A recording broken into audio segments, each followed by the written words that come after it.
Welcome to the Tech Egg. Don't get scrambled. Enjoy the video. You start by closing the game and removing any running Riot processes so the client can restart cleanly. Open Task Manager and end Riot Client. EXE, Riot Client Services. EXE and any Valorant processes. This prevents file locks. Once done, make sure you've noted custom settings or binds in case a repair resets them.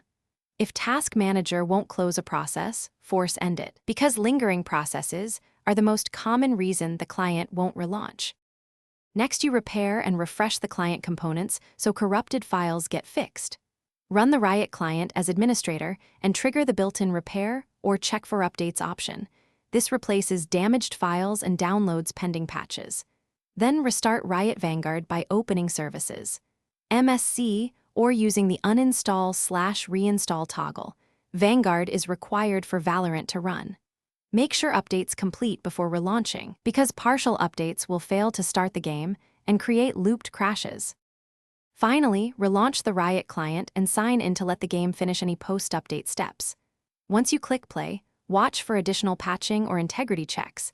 These must finish before you enter a match.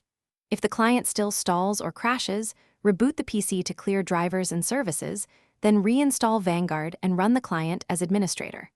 One key troubleshooting tip. If nothing else works, temporarily disable third-party antivirus/firewall, because they often block Vanguard or the client from booting. Thanks for watching. Consider subscribing if I helped unscramble your problems.